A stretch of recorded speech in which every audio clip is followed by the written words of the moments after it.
جو جامعہ کا عقیدہ مرزا صاحب وہ تو آپ کا ہے. ہم آگے ڈسکس کرنے والے ہیں کہ ائمہ دین جو اہل سنت کے بڑے بڑے امام ہیں، جنہوں نے اہل سنت کے عقیدے پہ کتابیں مرتب کی ہیں، جن کی جلالت اور عظمت پر، جن کے عقیدے کی صحت پر امت کا اتفاق ہے، وہ کہتے ہیں کہ مرزا صاحب آپ کا جو عقیدہ ہے وہ جہمیوں والا عقیدہ ہے. ہم نہیں آپ کو جہمی کہہ رہے، ہم نہیں کہتے کہ مرزا محمد علی مرزا جہمی صاحب، نہیں کہہ رہے. ہم صرف یہ بتا رہے ہیں کہ جو عقیدہ آپ کا ہے مرزا صاحب، وہ محدثین، ائمہ دین، ائمہ اہل سنت نے جہمیوں کا عقیدہ لکھا ہے، اور اس کے دلائل ہم آپ کو آگے دینے والے ہیں. تو الزام آپ دوسروں پر لگا رہے ہیں کہ حنفی جہمی ہیں، جبکہ جہمیوں والا عقیدہ خود آپ کے اندر موجود ہے. اور آپ نے کہا کہ میں نے اہل سنت کا منہج بیان کیا ہے امام ترمذی اور امام مالک کے کمنٹس کی روشنی میں. تو اہل سنت کا منہج کیا ہے وہ میں نے اس میں بیان کیا ہے، امام ترمذی کے کامنٹس کی روشنی میں، امام مالک کی کامنٹس کی روشنی میں. مرزا صاحب اس پہ تو بات ہم آگے کرنے والے ہیں کہ امام ترمذی، امام مالک اور ائمہ اہل سنت کا عقیدہ کیا ہے اللہ تبارک و تعالیٰ کی ذات کے اور اس کی صفات کے حوالے سے. لیکن ابھی میں آپ سے یہ عرض کرتا ہوں کہ آپ کہتے ہیں کہ اہل سنت کا میں نے منہج بیان کیا ہے، تو اہل سنت کا منہج کیوں مرزا صاحب؟ آپ جب کہتے ہیں میں نہ اہل سنت ہوں، نہ میں اہل تشیع ہوں، نہ میں شیعہ ہوں، نہ میں سنی ہوں، نہ میں وہابی ہوں، نہ میں اہل حدیث ہوں، نہ دیوبندی ہوں، نہ بریلوی ہوں، تو پھر اہل سنت کا عقیدہ کیوں مرزا صاحب؟ یہ بات آپ نے کبھی سوچی نہیں؟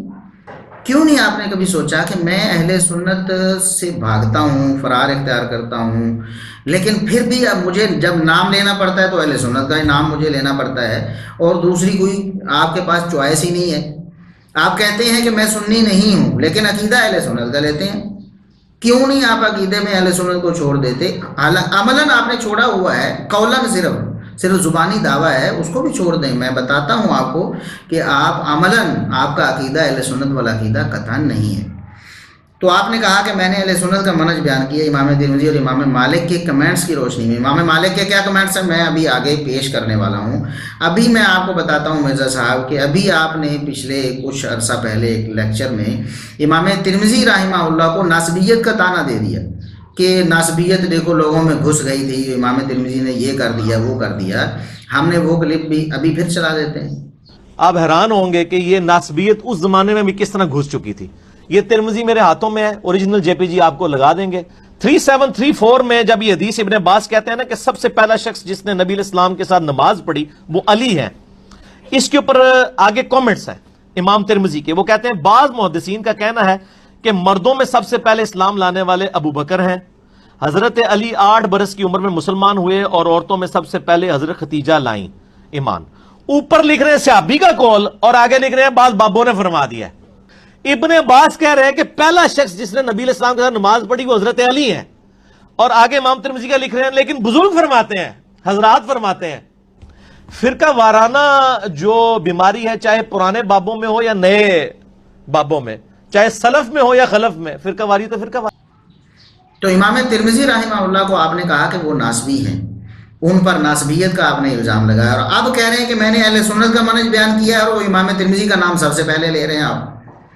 امام ترمذی رحمہ اللہ اگر اہل سنت ہیں تو پھر ان کو آپ نے ناسبی کیوں کہا؟ ناسبیت کا الزام کیوں جھوٹا ان پر لگایا؟ اور اگر آپ کے نزدیک وہ ناسبی ہیں تو یہاں آپ پھر کیوں لوگوں سے غلط بیانی کر رہے ہیں کہ میں نے اہل سنت کا منہج بیان کیا امام ترمذی کی کمنٹس کی روشنی میں؟ تو آپ دوغلی پالیسی کو چھوڑ دیں اللہ کے لیے، آپ کسی ایک طرف ہو جائیں، یا آپ اہل سنت کو مان لیں اور اپنے آپ کو اہل سنت ڈکلیئر کریں، اور یا پھر آپ کہیں کہ اہل سنت جو ہیں وہ غلط ہیں، میں عقیدہ بھی ان کا نہیں لیتا. جب آپ نے عقیدہ اسماء و صفات آپ کے بقول، حالانکہ یہ بھی دعویٰ غلط ہے، سچا نہیں ہے کہ آپ نے اہل سنت کا عقیدہ اختیار کیا ہے، لیکن اگر ہم بالفرض تھوڑی دیر کے لیے مان لیں کہ آپ نے استواء علی العرش اور صفت معیت کے بارے میں اہل سنت کا عقیدہ لیا ہے، تو پھر صحابہ کرام کے بارے میں آپ نے اہل سنت کا عقیدہ کیوں نہیں لیا؟ جب صحابہ کرام کے بارے میں اہل سنت کے عقیدے کی ہم دعوت دیتے ہیں تو آپ پھر شروع ہو جاتے ہیں امام ترمذی کو بھی ناسبی کہہ دیتے ہیں نعوذ باللہ، اور امام ابراہیم نخعی تابعی رحمہ اللہ تعالی جلیل القدر تابعی کو، ان کو بھی آپ کہہ دیتے ہیں کہ وہ جناب اہل بیت کا بغض ان کے دل میں بھر گیا تھا. اور جو اگلی حدیث ہے ترمذی کی 3735، اس میں آپ دیکھیں کتنی خطرناک بات آ رہی ہے. تو ابراہیم نخعی تابعی ہے، اور تابعی بھی جونیئر تابعی ہے.